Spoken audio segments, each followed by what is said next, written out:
welcome back to Silver Screen Test. We're now in the category round.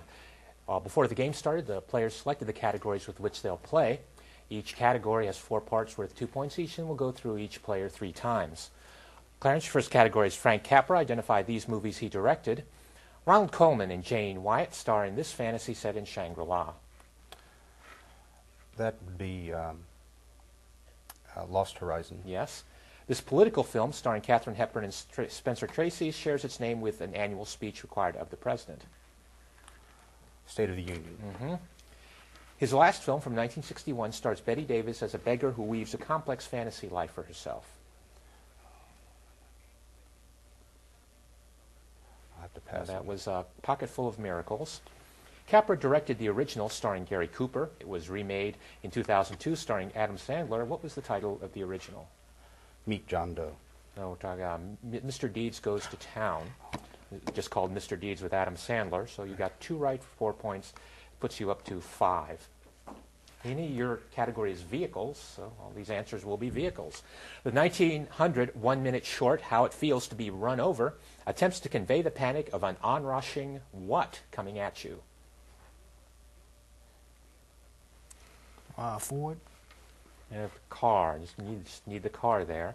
This is the means by which the Navy SEALs arrive and initially intend to evacuate the U.S. nationals in Tears of the Sun.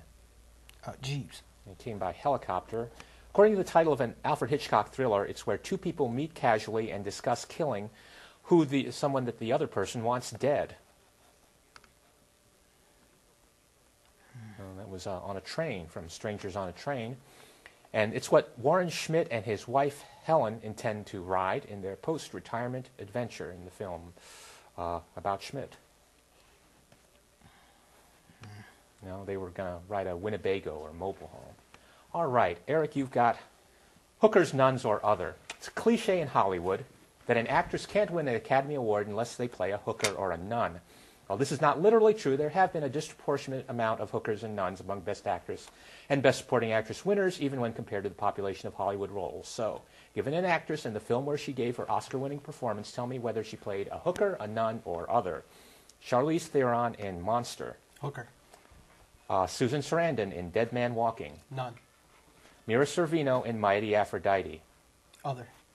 No, that was a hooker. And Hilary Swank in Boys Don't Cry. Other. That's an other. This is the other way for an actress to win an Academy Award: play a woman dressing up as a man, or in the case of Linda Hunt in The Year of Living Dangerously, actually play a man.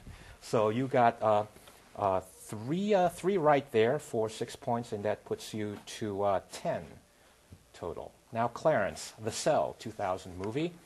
Who plays Catherine, the social worker who can, through the help of technology, go into the mind of another person? I'll have to pass on that. That was Jennifer Lopez. How does serial killer Carl Starger, portrayed by Vincent D'Onofrio, kill his victims? Drowns them. Yeah. What is the occupation of Peter Novak, portrayed by Vince Vaughn? FBI agent. Yes.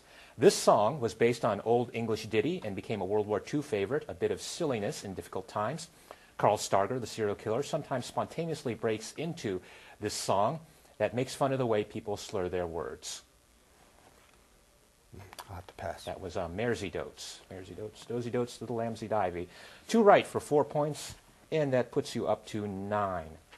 Now, any female co-stars of Leonardo DiCaprio. Tell me who played the following roles opposite Leonardo DiCaprio. Sal in The Beach. No? That was Tilda Swinton. Jenny Everdeen in Gangs of New York.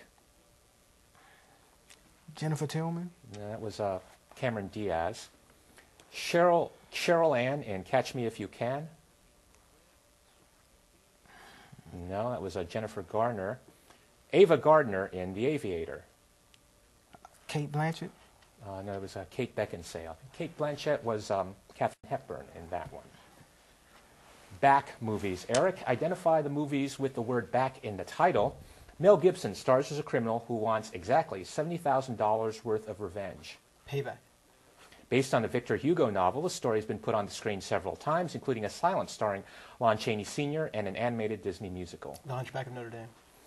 I Just Can't Quit You. A love story of gay cowboys, this was the most talked about film of 2005. Brokeback Mountain. Terry McMillan wrote the screenplay from her best-selling novel. Angela Bassett stars as a securities dealer who rediscovers love on a vacation to Jamaica. I don't remember. That was How Stella Got Her Groove Back. So you got 3 right for 6 points, up to 16. Classical composers. Clarence identified these classical composers whose work is used in film. His song, La Vergine degli Angeli, from the opera La Forza del Destino, appears in the 2004 film Two Brothers. That would be Rossini. That was Verdi. His spring segment from his Four Seasons concerto appears in Spy Game. Vivaldi. Yes. Pieces from his operas Die Walküre and Lohengrin appear in the film Birth. Wagner. Yes. And his Blue Danube Waltz appears in Harold and Maude. Strauss. That's correct. 3 right for 6 points. That puts you to 15. Degrees of Robert Mitchum, Meanie. Fill in the blanks as we connect the following actors to Robert Mitchum. First, Robert Mitchum to Farrah Fawcett. Robert Mitchum was in Out of the Past with blank, who was in Saturn III with Farrah Fawcett. Anybody with know that one? No, that was Kirk Douglas. Robert Mitchum to Michelle Pfeiffer. Robert Mitchum was in The Last Tycoon with blank, who was in Wolf with Michelle Pfeiffer. No, that was Jack Nicholson.